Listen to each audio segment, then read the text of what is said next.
The media is not responsible for what Trump is doing. The media is not responsible. CNN is not responsible and should not be blamed that bombs are being sent to their building.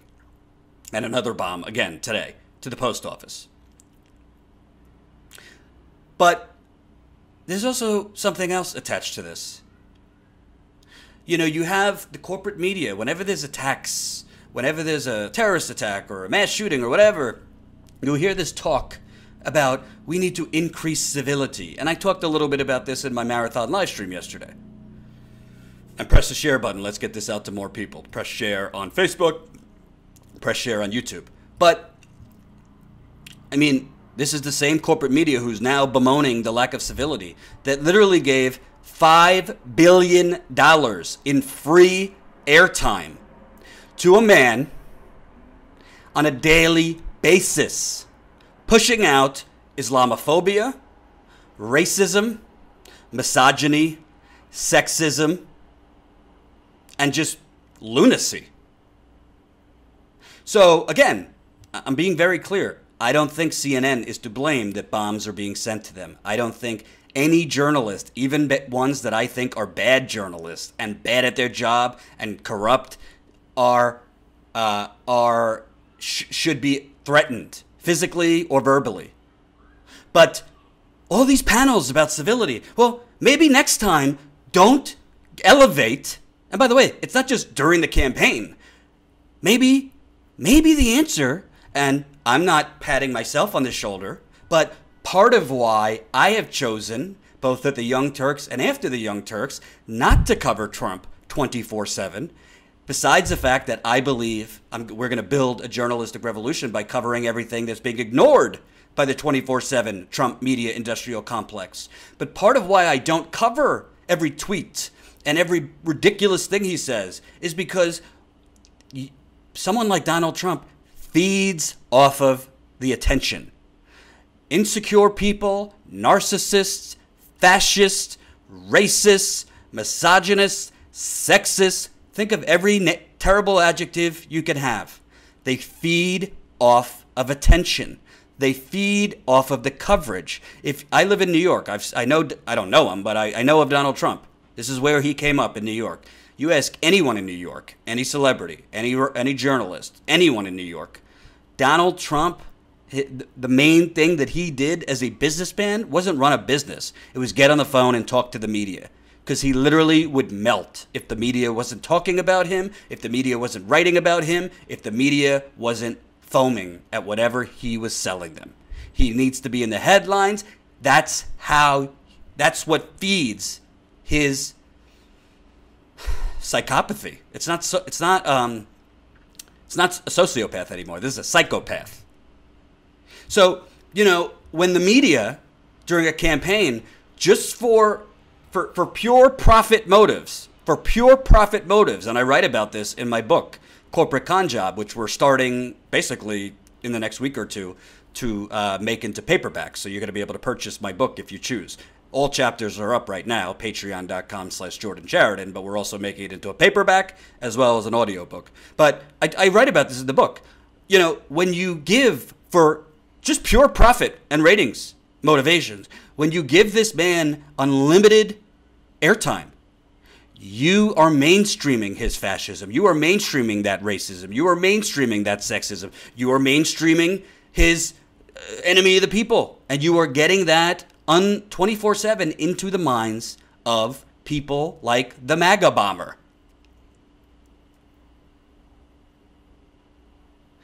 That is how Donald Trump has grown. He didn't do it because, his message is so powerful and persuasive. It's because the media basically was his unofficial public relations and marketing firm. I mean, look at this. Look at this. Where is this? Oh, here we go. Donald Trump wrote $5 billion in free media to the White House. $5 billion. Donald Trump didn't spend nearly as much on advertising as typical presidential candidates, and he didn't have to. He relied on billions of dollars of free mentions in media, ranging from major TV news networks to BuzzFeed and Twitter instead. The real estate magnate got $4.96 billion in free earned media in the year leading up to the presidential election, according to data from tracking firm MediaQuant. He received $5.6 billion throughout the entirety of his campaign, more than Hillary Clinton, Bernie Sanders, Ted Cruz, Paul Ryan, and Marco Rubio combined. Quote, "You have Donald Trump coming along and getting all this coverage without spending a dime," said Paul Senatori, chief analytics officer at Portland-based MediaQuant. So it ain't complicated. So when the media sits here, oh my God, he's fascist. Oh my God, he's creating, he's sowing discord and he's influencing these sick men by his talk. And he is inciting violence. Well, he could not do that without your endless camera and your endless microphone. But some say, well, Jordan, what do you want them to do? Do you want them to ignore his candidacy? Yeah, he should have. They should have. Do you give David Duke endless airtime? Would you give Pat Roberts endless airtime? Would you give KKK members endless airtime? Okay, but then they say, well, what do you want me to do? He's the president. Well, you don't need to treat him like a normal president because he's not a normal president. He's not a normal president. You don't need to show every rally. You don't need to show every tweet. You know how much news there is? You know how much injustice there is? You know how much corruption there is in this country that news outlets like CNN, MSNBC, the New York Times, the Washington Post, with the resources they have, could be covering? Marshall Villager says, the corporate media focuses on superficial and sensational regarding Trump's comments. They don't explain the substance and the issues behind it, nor do they counter him with any logical ideas. Edward Klein, so true, Jordan. Thank you. And I just want to be clear, because maybe I'll get some hate for this. I'm not blaming CNN for those bombs coming to them. I'm not blaming anyone in the media for the vitriol and the hate against them.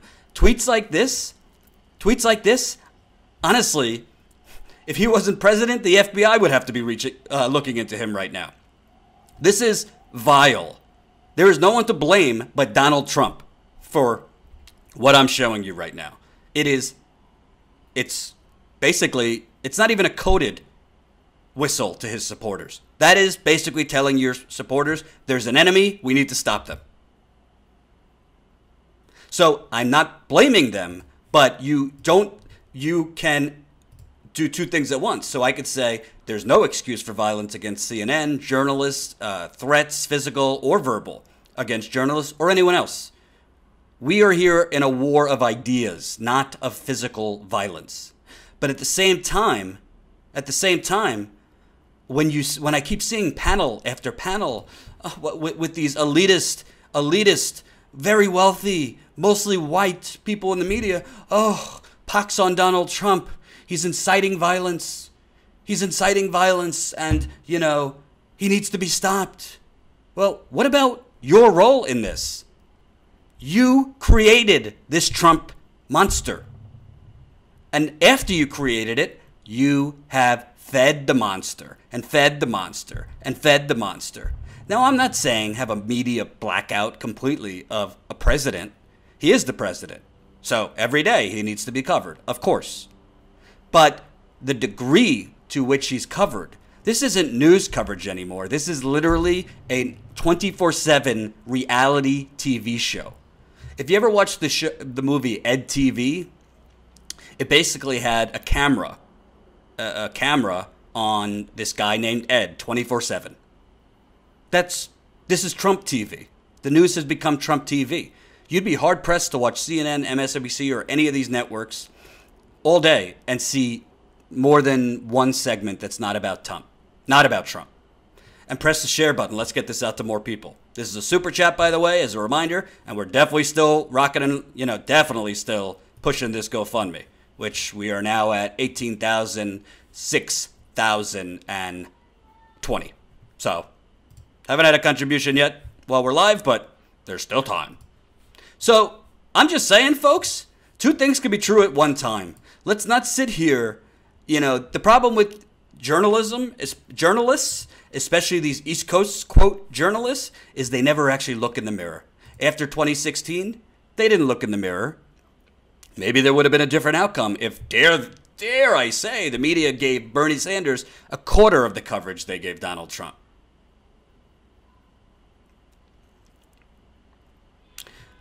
You, as journalists, do not need to give this vile psychopath unlimited attention. It's how he feeds, and it's how he grows his army of supporters, and it's how he reaches this army with these vile comments. When a president chooses not to care about their words, when a president chooses not to care that he is the example of America around the world, when a president chooses not to care if things he is doing is going to get American citizens killed, then guess what? That president isn't entitled to be treated like any other president, and any other president would get a significant amount of news coverage. So that's what I believe. But I think CNN and MSNBC, and the New York Times, they could throw up their hands all they want and say, oh, the civility, we need to be more civil, and blah, blah, blah, blah, blah. No, this isn't an issue of civility. This is an issue. Stop giving this man an unlimited microphone. Stop giving this man an unlimited camera. It's not complicated. And watch how quickly Trump's tweets and comments change from enemy of the people to wah, wah, wah. The fake news media isn't covering me.